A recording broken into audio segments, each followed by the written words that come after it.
안녕하세요. 세상 돌아보기입니다. 아주 고마운 봄비가 내렸죠. 그래서 강원도 산불 진화를 쉽게 도와주기도 했고, 이번 대선으로 우리 흥분했던 우리 마음가짐을 식혀주는, 추스려주는, 그래서 겉은 차갑게 그리고 내부의 소중한 불씨는 굳건하게 간직하게 만들어주는 그런 봄비가 내렸습니다. 그래서 어제 제 동영상에 많은 분들이 글을 남기셨고 하나하나 소중한 마음으로 제가 다 읽었습니다.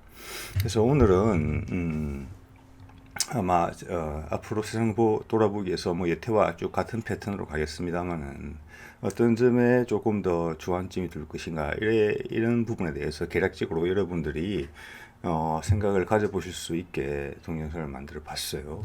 그래서 우리가 뭐 역사의식, 소명의식 이런 말 많이 하잖아요. 그래서 다르게 말하면 어디로 와서 어디로 가나, 그래서 내가 뭘 해야 될까 이런 이야기잖아요. 딱딱한 이야기죠.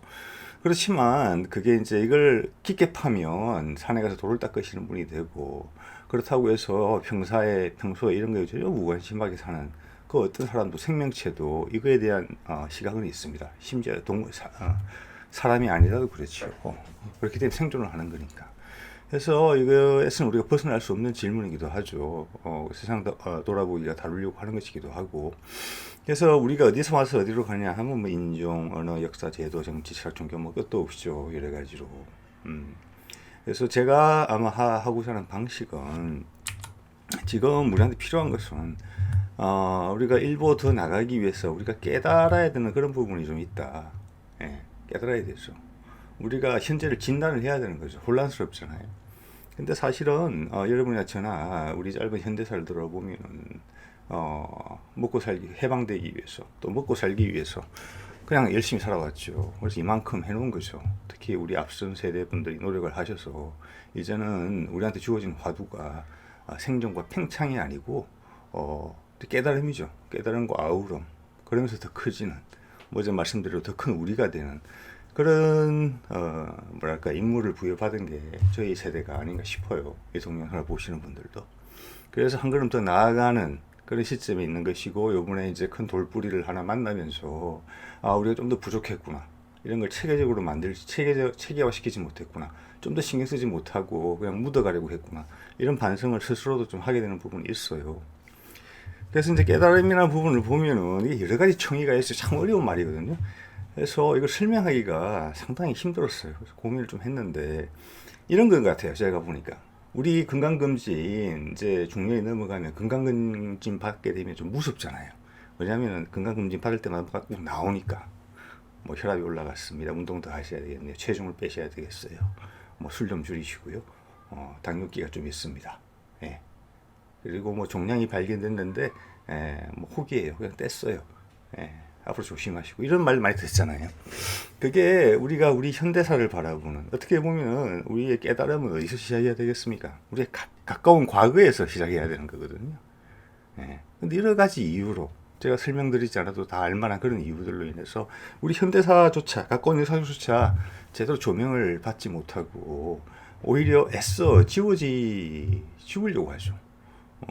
그런 거 없이 우리 깨달음은 저는 없다고 봅니다. 네. 그래서 그런 부분이 또 우리가 좀 다뤄야 되는 부분이고, 여기에서는 뭐 고매한 철학이나 깊은 논리학이 필요하지 않습니다. 등잔 밑이 어둡다고 거기에 휴대폰에 불 켜서 비추면 다 보이는 것들이에요. 그런 것들 좀 하려고 합니다. 좀 힘들죠. 그런데 어렵고 부담스럽고. 근데 그게 우리만의 문제냐? 저는 그렇다고 생각 안 합니다. 왜냐하면 저는 이번에 동의하실 분들이 계실지 모르겠는데 코로나 대유행을 몇 년을 거쳐갔잖아요. 그런데 전 세계적으로 그 어떤 종교계에서도 우리 인류에 대한 반성이 저는 크게 느끼지 못했거든요. 지난 새 세기를 맞이할 때만 해도 뭐 여러 가지 이야기가 많았죠. 그래서 뭐 종말이 왔다는 것부터 해서 종교계에 어떤 반향이 있었습니다. 새천년을 맞는데 두려움. 아무 일도 없이 지나갔죠. 자, 그런 일에도 반응이 있었는데 이런 코로나 대유행이 몇 년간이 진행이 되고, 거기다가 여태까지 우리가 팽창 위주로 해왔던 세계 경제 질서, 또 패권으로 유지, 그게 똑같이 결부되어 있으니까 패권과 세계 경제 팽창이라는 부분이, 그 부분이 코로나로 인해서 크게 시험에 들게 된 거거든요. 예. 그런 시대에 종말이 있다면 모든 것이 참여 기우니까 종말이 있다면 그걸 촉진하는 계기가 코로나 대유행이 됐고 우리가 주위에서 보더라도 우리 시각이 전환되는 많은 계기가 됐어요. 그런데 종교계는 조용한 것이죠. 예. 사실은 옛날 같았으면 엄청난 메시지가 쏟아져 나왔어야 돼요. 이 부분에 대해서 스스로를 돌아보는 계기. 그게 종교의 역할이잖아요. 성찰하게 하고 인간이 왜 인간인지를 되돌아보게 하는 거고 주위와 이웃을 생각하게 하는 것인데 이런 관점, 이런 맥락에서 그걸 못했지요. 예. 그래서 여기도 낡았구나. 그들도 오래됐구나. 그 초심을 잃었구나. 자, 그렇기 때문에 지금 먼저 깨닫는 사람들은 우리가 늦었다고 하실 필요가 하나도 없습니다. 우리 잘했거든요. 잘했고 많은 데서 공감을 받고 있어요. 세계적으로. 우리가 먼저 깨닫고 행하면 세상이 따르는 그런 위치에 와 있는 겁니다.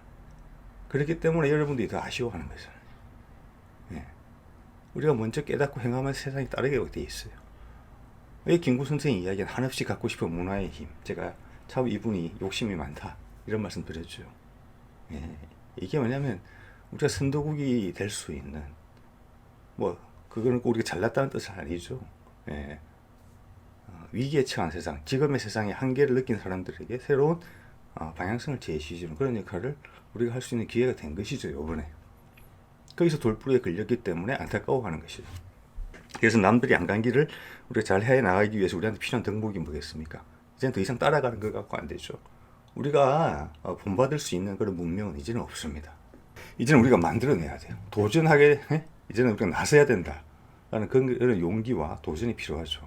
여태까지 우리가 배워왔던, 알아왔던, 그리고 선조들이 우리한테 남겨준 우리 DNA, 문화적인 DNA 흐르는 그 모든 것들을 꺼내서 새로운 세상에 맞설 수 있는, 새로운 세상을 인간과 잘 융화시킬 수 있게 하는 그런 새로운 체계를 만들어내야 되는 것이거든요. 예. 그래서 용기와 도전이 필요한 부분이죠. 예. 그러니까 건강검진 받기 싫어도 받아야 되는 거잖아요. 자, 그러면 말씀드린 대로 가까이 있는 거에서 우리를 돌이켜 봐야 돼요. 그래서 저는 어제 이어 오늘 한 번 더 저희 가족사 이야기를 조금 더 하려고 합니다. 저부터 좀 어색한 부분을 꺼내놓고 이야기하는 거죠. 꺼내놓고 보면 별로 어색하고 부끄러울 것도 없어요. 보니까. 예.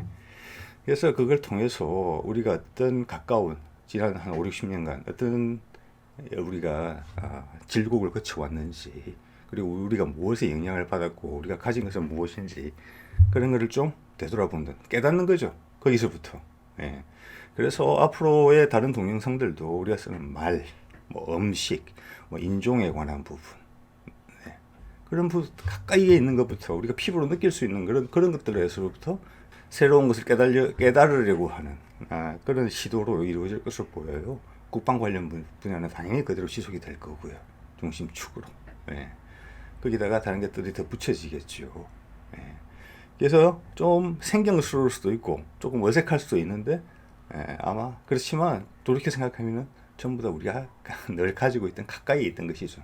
단지 우리가 관심을 안 기울였던 그런 일들이 아닌가 싶어요. 자, 그래서 오늘은 우리 통일 문제, 남북 간의 문제를 해결하는 것, 이게 사실 엄청난 문제고 우리 개개인의 가족사 그리고 저희 개인사에 영향을 주고 있는 부분이죠. 우리가 용기와 도전을 이야기할 때 가장 먼저 언급될 수 있는 부분도 그런 부분이죠. 남북 간의 문제, 하나로 교류하고 같이 번영하는 거. 그래서 오늘 제가 가족사 얘기를 잠깐 드리려고 합니다. 예. 여러분이 어떤 메시지를 가져갈지는 잘 모르겠어요. 예. 제가 느끼는 대로 말씀드려 보겠습니다.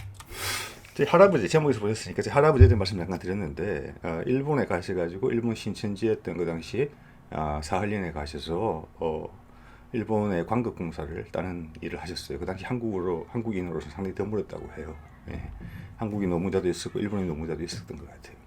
그래서 일본인 업자들하고 경쟁을 하는 것인데 오히려 일을 더 깔끔하고 잘 마무리 지어졌기 때문에 우리 할아버지가 하는 업체가 좀 더 경쟁력이 있으셨대요.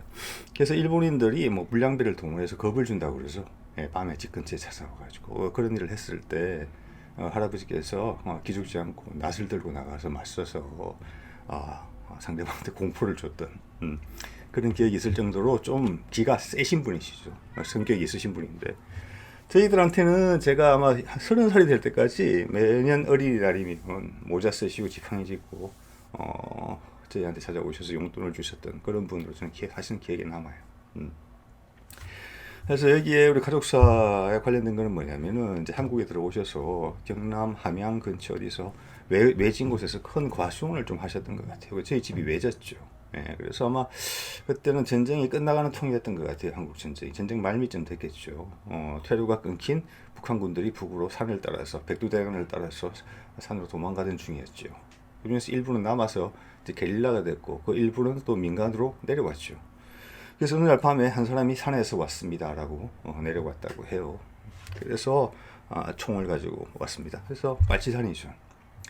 그래서 저 건너편에 있는 돼지우리 밑에다가 토구를 파고 거기서 아주 오랜 기간 동안 몇 개월이 넘었던 것 같아요. 아주 오랜 기간 전쟁이 끝났을 때까지 거기서 머물렀다고 합니다. 바깥 햇빛을 보지 않아서 얼굴이 누렇게 뜰 정도로 그때 그 사람이 하나 우리 집 같이 살았던 것이죠. 그래서 저희 이제 그 당시 어렸을 저희 이제 아버지께서는 식사 당번을 하셨다고 해요. 예, 외진 곳이기 때문에 그런 일이 벌어졌는데 그 사이에 이제 전쟁이 끝난 겁니다. 그래서 이 사람을 이제 신고하기도 그렇게 된 거예요. 이제 신고를 하면 그 오랜 기간 동안 이 사람을 도와줬기 때문에 그 당시는 엄혹한 시기였지 않습니까? 그런 부분이 있어서. 예. 그래서 이제 저희 할아버지께서 진퇴양난에 빠지신 거예요. 이 일을 어떻게 해결해야 되겠나. 그때 저희 큰아버지가 한 분 계신데 그 당시에 중학생이셨던 것 같아요. 그래서 아들들을 모아놓고 하루를 말씀하셨다고 합니다. 이자를 죽이자 해서 묻어버리자. 그래서 아무 일도 없었던 것으로 하자. 그러면서 할아버지가 도끼를 갈기 시작했을 때요. 도끼날을. 그래서 아들들한테 유인하는 임무를 맡긴 거죠. 밖으로 안 나오니까. 예, 총을 가지고 있기 때문에. 그때 무슨 시나리오가 있었겠죠. 그 사람이 비무장인 상태에서 밖으로 나올 수 있게. 그래서 할아버지가 기다렸다가 처단을 하는 것으로. 근데 결국에는 자식들이 지금 생각하면 말도 안 되는 거죠. 그 어린 아이들이 어떻게 그런 일 계획을 다 듣고 앞에서 시퍼렇게 날이 쓴 도끼를 보고 그런 일을 할 수 있겠습니까? 그래서 결국에는 실행이 되지 못했고 혼이 나셨다고 해요. 우리 이제 그 당시 우리 아버지와 저희 큰 아버지께서는. 그래서 결국에는 저희 그 당시에 큰 고모님이 출가를 하셨는데 남편이 경찰이셨어요. 거기에 이야기를 해서 결국 이 사람은 잡혀갔어요. 공식적으로 잡혀갔는데 저희 아버지가 이후에 공무원 시험을 봐서 공무원으로 평생을 하신 분인데 그게 그 기록이 남았을까봐 평생을 걱정하면서 하셨다고 하더라고요. 자, 그런 게 저희 이제 할아버지의 삶이셨죠. 가장으로서 충분히 그럴 수 있는 그런 성격을 소유하신 분으로서 그럴 수 있는 일이다 라고 생각할 수도 있는 것 같아요. 지금 제 생각에는. 그리고 이제 저희 외할아버지 제목에서 말씀드렸는데 저희 외할아버지는 저는 기억이 거의 없습니다. 왜냐하면 6.25 때 돌아가셨으니까 그 당시 20대에 돌아가신 것 같아요. 그래서 외할머니 말씀을 좀 드리자면은 그 당시에는 우리가 산파가 있고 하는 옛날 아기 놓을 때 연속극에서 많이 보잖아요. 사극에서. 근데 실제 보통 사람들은 여자들이 혼자 아기를 낳았다고 해요. 지푸라기를 가지고 들어가서. 그리고 우리 외할머니도 그렇게 이제 아기를 낳았다고 합니다. 그래서 말씀드린 것처럼 저희 할아버지 동네하고 저희 할머니 동네가 사실 직선거리로 멀지 않아요. 다 백두대간 밑이라서 서로 다른 골짜기죠. 그러니까 했는데 낮에는 토벌 때, 밤에는 빨치산이 내려오던 시기였고 빨치산이 계속 퇴각을 하면서 오늘은 그룹 A가 와서 밥을 지어달라 그러고 그 다음 날은 그룹 B가 그 다음 날은 그룹 C가 와서 밥을 지어달라 그러죠. 홀레벌 때라서. 그래서 그 당시는 저희 이제 외할아버지 아버님이 계셨던 건데 그래서 밥을 해주다가 결국에는 이제 화가 나셔가지고 한번 이제 말씀을 하셨는데 예민해진 그들이 이제 폭력을 행사한 거죠. 그 당시 나이 드신 분한테. 그래서 저희 당시 젊으신 외할아버지가 그거에서 뭐 분노하셨겠죠. 그래서 총탄을 받고 이제 돌아가셨습니다. 자, 그러됐고 돌아가신 거죠. 그래서 저희 어머니가 아마 죄송합니다. 외할머니가 아마 20대 중반 정도에 아마 혼자 되신 것 같아요. 그런데 그 당시 시부모님이 살아 계셨죠. 그래서 재가를 안 하시고 시부모님을 모시고 그 농사를 물려받아서 말씀드린 것처럼 그 동네에서 제일 부유한 뭐 시골이니까 마을 한 30호 40호 됐을 거예요 당시에. 거기서 뭐 부자라고 해봐야 뭐 큰 얼마나 그 하겠습니까마는 거기서 이제 부를 일구셨고 지난 시간에 말씀드린 것처럼 글자도 모르셨기 때문에 농사 같은 걸 짓고 계산을 할 때는 성량으로 하셨던 그런 분이세요. 그리고 저희 그 외할아버지 아버님께서는 그 둘째 분이 있었어요 당시에. 예, 그 둘째 분이 있었는데 그 둘째 분이 오래 사셨어요. 아마 80년대 정도까지 사셨던 것 같아요. 그래서 저는 그 갔을 때 할머니가 이제 외갓집을 가면 두 분이 계셨어요. 저희 외할머니하고 큰할머니라고 불렀죠. 그래서 그 세 분이 다 돌아가시는 거를 뒤에서 다 뒷바라지하고 그렇게 이제 자식들을 키우셨고 또 동시에 여장부이기도 하셔가지고 재산만 크게 늘렸을 뿐만이 아니라 아마 70년대 60년대까지만 해도 시골에는 세금을 받으러 갈 때 현물로 받아갔던 것 같아요. 쌀 같은 걸로. 그래서 공무원들이 와서 이제 수확량을 검수해서 거기 적당한 세금을 매겨서 이제 쌀로 가져가는 것인데 그 사람들 얼마나 잘 부수느냐에 따라서 이제 세금량이 달라지는 거죠. 그래서 그 사람들 접대를 다 잘 해야 되는 부분이 있는 것인데 그 접대를 또 외할머니가 여장부로서 하시고 또 그랬다고 하는 이야기도 들었습니다. 자, 이 외할머니 쪽에는 이제 이런 일이 있었죠. 그래서 저희 아버지 같은 경우는 일본에서 돌아오신 할아버지가 과순을 하실 때까지만 해도 집이 그래도 많이 쇠락했지만 벌어오신 게 있어서 괜찮았는데 태풍을 맞으면서 이제 집이 아주 풍비박산이 나는 거죠. 그래서 더 이상 먹고 살 게 없고 학교를 다니기 어렵게 됐기 때문에 뭐 중학교 1학년 때 가출을 했다고 해요. 했고 그 근처 뭐 진주나 경남 이런 걸 다니면서 뭐 배달도 하시고 이발소에서 머리 감기는 거 그러다가 당시에는 복사기가 없던 시절이라 이렇게 공무에서 쓰는 어떤 도면 같은 걸 복사하는 걸 사람이 했다고 합니다. 사람 손으로. 그래 손이 되게 꼼꼼하신 분이라 그런 걸 맡아서 하셨대요. 그러다가 이제 공무원에 줄이 닿아서 시험을 봐서 공무원이 되셨었어요. 예.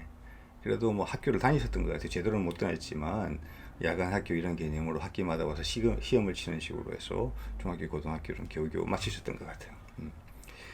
그래서 이러신 분인데 2002년 당시에 이제 노무현 대통령 당선 시기에 며칠간 식사를 안 하시더라고요. 결과를 보고. 그래서 그러신 분이기도 하셨습니다. 지금은 또 이 점에 대해서 어떤 생각을 하시는지는 모르겠습니다. 예.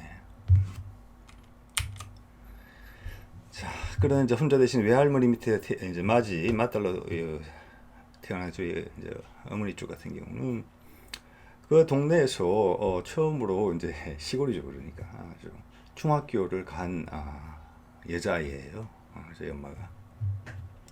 그래서 그 당시에는 저희 외할머니 시어머니께서 살아계실 때가 여자아이를 중학교까지 보낸다고 해서 그 어느 날 학교를 갔다 왔더니 책가방째로 이렇게 아궁이에 넣어서 태워버렸다고 그러더라고요.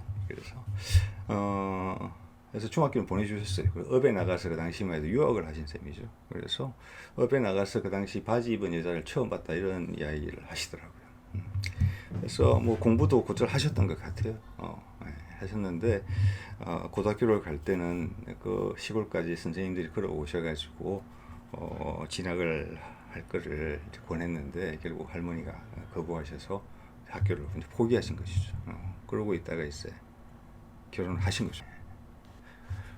그래서 이렇게 이제 가정을 꾸리셨고 이제 아버지가 공무원이시라 제가 몇 군데 전학을 다녔던 것 같아요. 그래서 초등학교 입학은 합천국민학교에서 하게 됩니다. 그래서 그때 입학식 기념으로 찍은 사진이 가족 사진. 평범한 누구나 과거에는 한 장씩 있을 만한 그런 사진이죠 이게. 예. 그렇지만 이제 제가 자라오는 동안 오늘 이게 그때 내가 초등학교 6년 다니면서 가장 무슨 단어가 가장 기억이 날까 하니까 틀리지 않고 이게 나오더라고요. 자, 그런 할아버지를 둔 우리 아버지, 그런 외할아버지와 외할머니를 둔 저희 어머니, 이 두 사람이 만나서 가족을 이루어서 이런 아이들이 태어났는데 그 아이는 학교를 가서 지금으로 치면 군대에도 이런 걸 붙이지 않을 것 같습니다만은 그때는 제 나이 또래 분들은 다 기억하실 겁니다. 방공, 방첩, 쩌레잡자, 김일성, 처부수자 공산당, 혹시나 해서 구글에서 검색을 해봤어요. 제가 구글을 잘못 외우고 있나 싶어서 그대로 맞더라고요. 예, 예. 그래서 이제 법적인 성년이 될 때까지 20살이 될 때까지도 이 빨간 글씨로 쓰여 있는 저기서 왜 강력한 영향력을 받고 어린 시절을 보낸 것이죠. 그렇지만 저희 부모님 세대는 부모님 세대의 역할을 충분히 하신 것 같아요. 이제 이거를 깨고 아까 말씀드린 이제 우리 스스로 다시 돌이켜 볼 수 있는 여유를 우리한테 선사했잖아요. 지금도 의견이 다를 수 있죠. 지금 우리는 우리 일을 해야 된다고 보고 이번 일을 겪으면서 또 한 번 느낍니다. 예. 그리고 우리는 우리 일을 해야 되는데 이제는 제대로 된 나라를 되기 위해서 그분들이 해놓은 바탕에 우리가 깨달음, 방향성 이런 걸 부여해야 될 것 같아요. 이제는 그분들은 그런 게 없었거든요. 그냥 남들이 주어진 방향성, 이 빨간색으로 표시된 거, 그래서 타협을 한 거죠. 이거는 어떻고 저거는 어떠냐. 우리가 배고프면서 해방되면 되고 우리 다음 세대가 좀 더 나은 기회를 부여받으면 되지. 그때는 그 친구들이 알아서 잘하겠지. 그런 거죠. 우리가 지금 그 세대가 돼 있잖아요. 그러면 요번에 제 막내 딸도 이제 초등학교 들어갔어요. 요즘 이런 사진 찍지는 않잖아요. 그런데 그 아이가 내 나이가 돼서 가족 사진을 탁 놓고 저하고 똑같은 슬라이드를 하나 만들고 있다. 그러면 그 아이는 어떤 글자를 적을까? 그때 보더라도 그때의 시각에서 보면 지금 또 아쉬운 게 있겠죠. 우리가 지금 과거의 일을 보면서 아쉽게 생각하는 게 있는 것처럼. 근데 그게 이제 우리가 만들어야 될 거잖아요. 그래서 우리는 다시 한번 생각해도 먹고 사는 그런 의무보다는 새로운 방향을 잡아주는 거.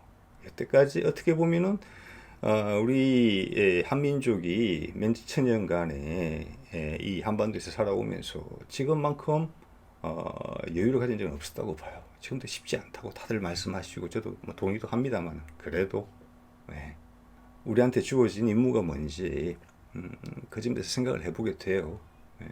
그게 지금 가장 필요한 시점이고 우리가 이 딱 매여 있는 건데 지금 전 세계가 또 매여 있거든요. 저는 여러분의 이야기를 통해서 지금 옳고 그름이 많이 사라진 세상이에요. 더 이상 뭐 공상진영, 자유진영 이런 말도 빈도수가 많이 줄어들었더라고요. 사람들이 그게 아니라고 생각하는 것이죠. 새로운 변화의 방향으로 가고 있는 거죠.